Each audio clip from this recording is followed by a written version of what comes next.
Good morning students and parents. এটা আমার নতুন চ্যানেল। এই চ্যানেলটা এডুকেশন সংক্রান্ত। আমার অনেক ছাত্রছাত্রীরা আমাকে অনেক দিন থেকে রিকোয়েস্ট করছে যে ম্যাডাম আপনি পড়ান না কেন, আপনি একটু আমাদের ভালো করে বোঝান। তো তাদের রিকোয়েস্টেই আমি আজকে আমার পড়ানোর, যেহেতু আমার কাছে সময় হয়ে ওঠে না, আমার ছোট বাচ্চা রয়েছে, তাই তাদের রিকোয়েস্টেই আজকে আমার এই নতুন চ্যানেল এবং একটা নতুন প্রয়াস।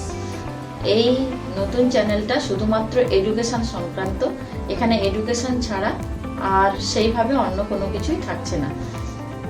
তো এডুকেশন বলতে গেলে এডুকেশন বিষয়টা বাচ্চাদের কাছে খুবই কঠিন একটা বিষয়। এই জন্য আমি এখানে পেরেন্টসকেও ইনভলভ করছি, কারণ এডুকেশন বিষয়টাকে বাচ্চাদের কাছে যতটা সহজ করা যায়, কারণ এই বিষয়টা তো বাচ্চাদের কাছে একটা টাফ, এবং বাচ্চারা এই বিষয়টা থেকে যতটা সম্ভব দূরে চলে যেতে চেষ্টা করে।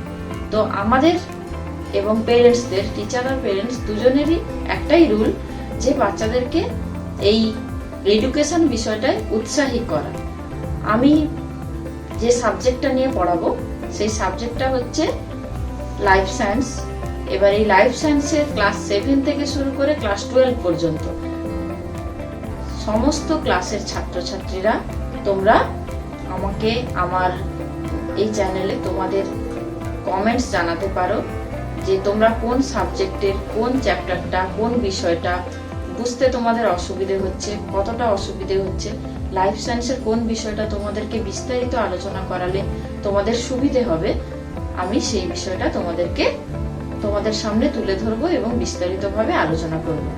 আমার এই চ্যানেলটা মেনলি কিওয়ার্ডগুলো নিয়ে। আমি কিছু কিছু কিওয়ার্ড তোমাদেরকে বুঝিয়ে দেবো, যার দ্বারা পুরো চ্যাপ্টারটা তোমাদের কাছে খুব ইজি হয়ে যাবে। তো আমার এই কিওয়ার্ডগুলো এই চ্যানেলে আমি দিচ্ছি। তোমরা যদি ইন্টারেস্টেড হও এবং ইন্টারেস্টেড হয়ে আমাকে কমেন্ট করে জানাও যে তোমরা কোন জিনিসগুলো জানতে চাইছো, তখন আমি সেই জিনিসগুলো বেশি করে তোমাদেরকে জানানোর চেষ্টা করব এবং জানাবো।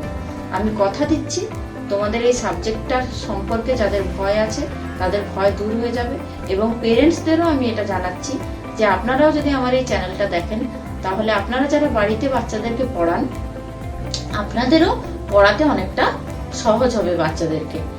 এবার প্রথমে আমি আমার এই সাবজেক্টটার কথায় আসি, যে আমার এই সাবজেক্টটা কি ধরনের সাবজেক্ট। আমি এই লাইফ সায়েন্স বা বায়োলজি এই সাবজেক্টটাকে এমন একটা সাবজেক্ট বলে মনে করি যে সাবজেক্টটা পুরোপুরি সায়েন্সের পর্যায়েও যায় না আর পুরোপুরি আর্টসের পর্যায়েও যায় না।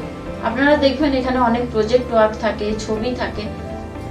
তো এক কথায় বলা যায় এটা একটা প্রেজেন্টেড সাবজেক্ট, বা এই সাবজেক্টটাকে যত ভালো করে প্রেজেন্ট করা যায়, এই সাবজেক্টের মধ্যে প্রেজেন্টিং ব্যাপারটা বেশি আছে।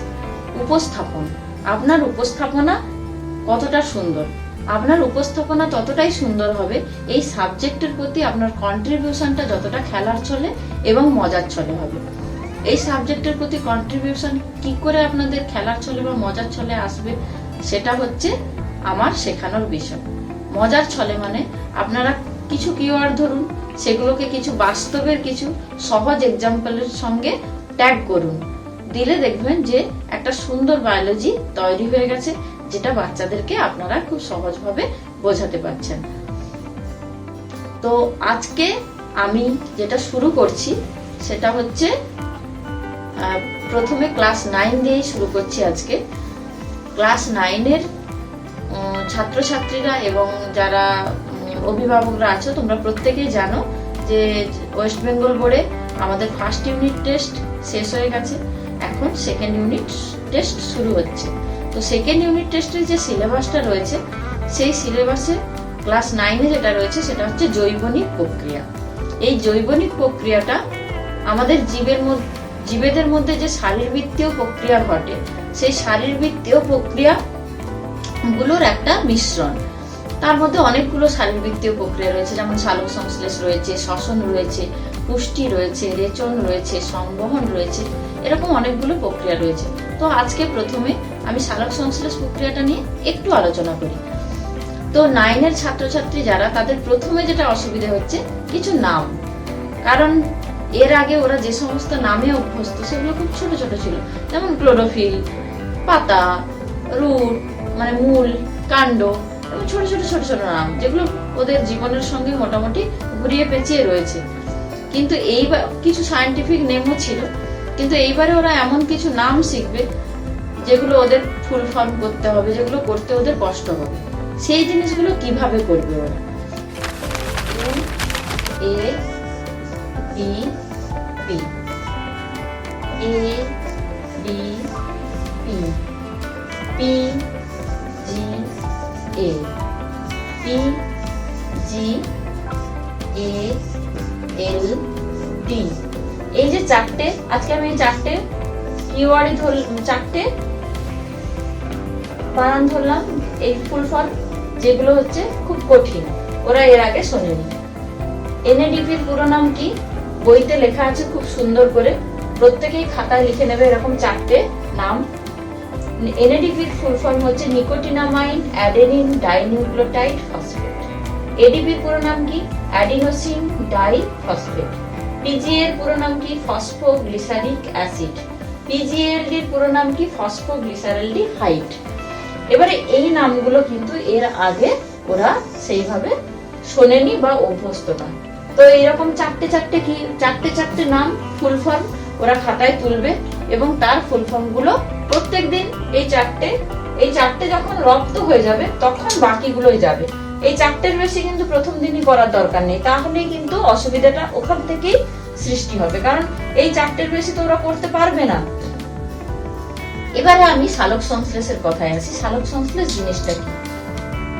সালোক সংশ্লেষ জিনিসটা কি যদি আমি এই কথায় আসি, তাহলে প্রথমে হচ্ছে সালোক সংশ্লেষ জিনিসটা হচ্ছে রান্না বান্না। তো এবার রান্না বান্না আমাদের বাড়িতে প্রত্যেকদিন রান্না বান্না হয়, আপনারাও জানেন, আপনাদের বাড়িতেও প্রত্যেকদিন রান্না বান্না হয়। তো রান্না বান্না, গাছেরও রান্না বান্নার প্রয়োজন, কারণ খাদ্য তো শুধু মানুষের প্রয়োজন সেরকম নয়, গাছেরও খাদ্যের প্রয়োজন রয়েছে। এবার গাছ যে এই খাদ্যটা পাবে, গাছ খাদ্যটা কোথা থেকে পাবে? গাছের প্রয়োজন আমরা বাজার থেকে বাজার করে আনছি, চাল আনছি, ডাল আনছি, দিয়ে রান্না করছি। ঠিক একই রকম ভাবে গাছও বিভিন্ন জায়গা থেকে জিনিস সংগ্রহ করে। গাছের সংগৃহীত জিনিস দুটো, একটা হচ্ছে গাছ মাটি থেকে সংগ্রহ করে কি? জল, আর একটা গাছ সংগ্রহ করে কি? বায়ুমণ্ডল থেকে কার্বন ডাই অক্সাইড। তাহলে গাছের কাঁচামাল হচ্ছে এই দুটো। এই দুটো কাঁচামাল নিয়ে গাছ কি করবে? খাবার তৈরি করবে। এই দুটো কাঁচামাল নিয়ে যখন গাছ খাবার তৈরি করবে, তখন গাছ যে খাবারটা তৈরি করবে সেই খাবারটা হচ্ছে C6H12O6 গ্লুকোজ। এবার এই খাবারটা তৈরির জন্য একটা তাপীয় সংযোগের প্রয়োজন রয়েছে বা শক্তির প্রয়োজন রয়েছে।